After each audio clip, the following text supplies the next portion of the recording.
What's up, everyone, and welcome back to the MMA Zone. Today, let's get started with Jon Jones reveals why he moved up to heavyweight. Former UFC light heavyweight kingpin Jon Jones has been teasing a move to heavyweight for over a decade now. Fight fans may remember, back in October of 2012, Jones stated during a Metro PCS chat with fans that he would move up to heavyweight that following year. Fast forward to now 2023, and Jones is just weeks away from stepping into the octagon at heavyweight for the very first time.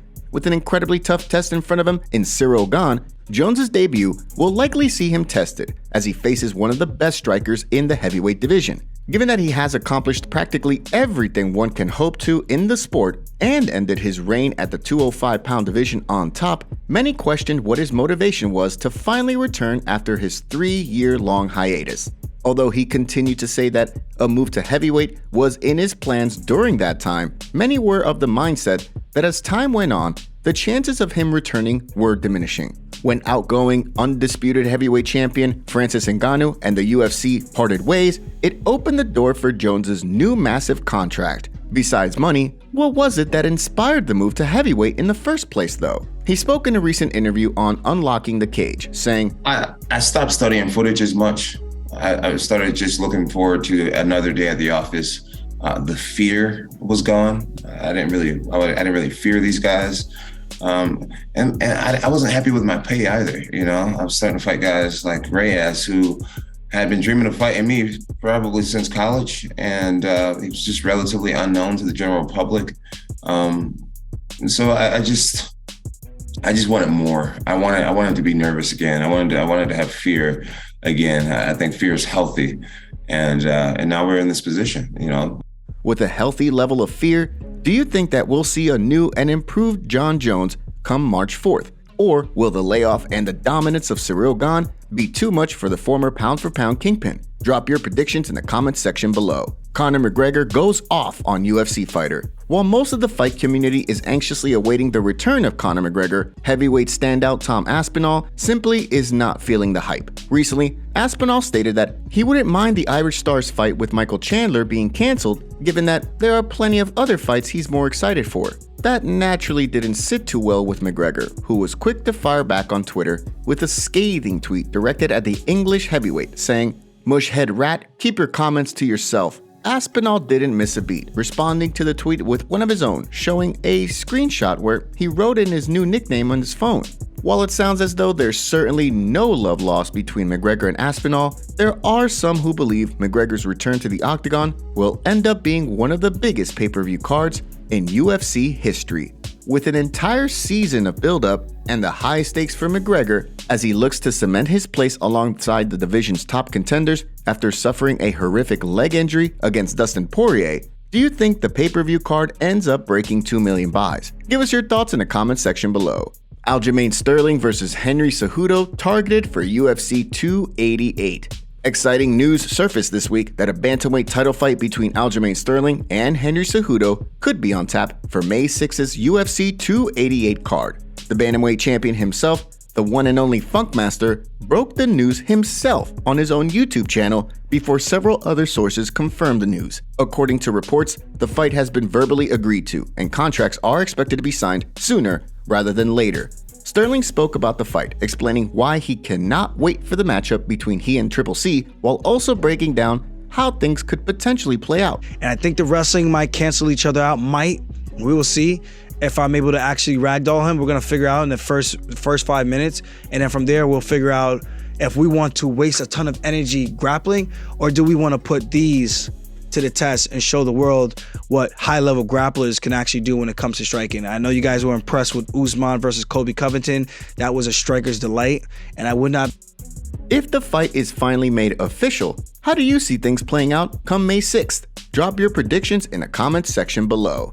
Before we continue, make sure you give that like button some love, and be sure to subscribe to the MMA Zone for all of the latest news. Michael Chandler breaks down strategy for McGregor fight. While former Bellator MMA lightweight champion Michael Chandler may be one of the most exciting fighters in the UFC, Iron Mike has been criticized in the past for fighting too recklessly. Time and time again, Chandler has opted to floor it right out of the gate, throwing caution to the wind as he pours the pressure on early, While the strategy has worked in the past, other times, like in his 2021 Fight of the Night with Justin Gaethje, it results in Chandler losing.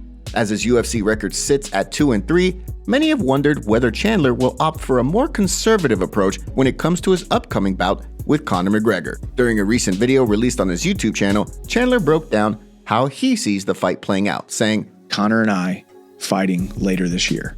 Two guys that are must-see TV, cage door closes, bite down on your mouthpiece, go forward, meet your opponent in the center of the octagon, and try to get the better of the exchanges.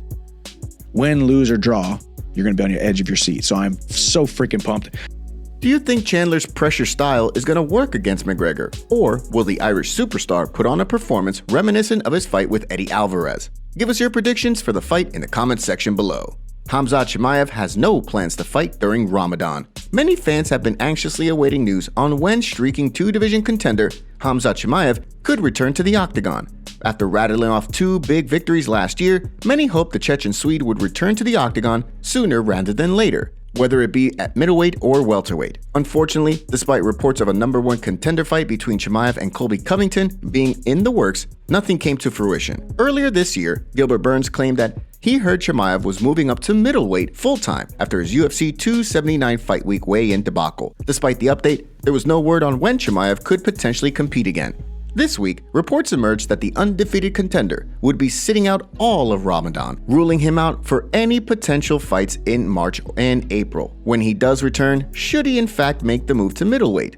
He has plenty of options. Chimaev stated recently that he was down for a fight with Robert Whittaker, something the former middleweight champion verbally agreed to, potentially setting up a summer showdown after Ramadan. At the same time, with the rematch between Alex Pereira and Israel Adesanya on tap for April, the two-division contender could potentially find himself fighting the loser in a #1 contender fight if Robert Whittaker gets a crack at the winner. Who do you want to see Chimaev fight next? Give us your thoughts in the comments section down below. USADA's Jeff Novitsky gives update on IV accusations against Makhachev. After UFC 284, Dan Hooker accused lightweight champion Islam Makhachev of using an IV to rehydrate after weigh-ins. The claims quickly gained traction online, as some ran with the information as facts and others called for evidence. From there, it sounded as though it was either Makhachev or his teammate Zubaida Tukhugov who received an IV. But there was no way for Volkanovski's team to know exactly which man it was, after the Western Australia Commission released a statement saying that unless there was definitive proof of Makhachev violating their rules, the matter was put to bed. Volkanovski's coach, Joe Lopez, claimed to have a smoking gun that implicated the lightweight champion. Since then, the fight community has continued to wait for more information on the matter. This week, U.S. anti-doping agency's Jeff Novitsky spoke about the situation, saying, I think it is. I think the Australian Commission put out a statement last night saying there's no credible evidence that of him violating any of their rules. Yeah. So, I think leave it at that. They have a specific rule that IVs are banned completely for rehydration purposes. So it wouldn't matter the volume, wouldn't matter if there was a medical professional involved. Perth bans those IVs. With Novitsky's statement, it sounds as though both USADA and the Western Australian Commission are of the same mindset that, without any evidence, the matter has been put to bed. So far, no word yet from Joe Lopez on the potential smoking gun that would implicate the lightweight champ. Considering the fact that both champions have verbally agreed to a rematch at some point, and fans have continued to clamor for a rematch given how close the first fight was, it'll be interesting to see how the allegations factor into a potential future rematch. Today's video was packed with some juicy stories from the fight world. What are your thoughts about what's going on in MMA? Don't forget to smash the like button and subscribe to the MMA Zone to see more videos just like this. See you next time!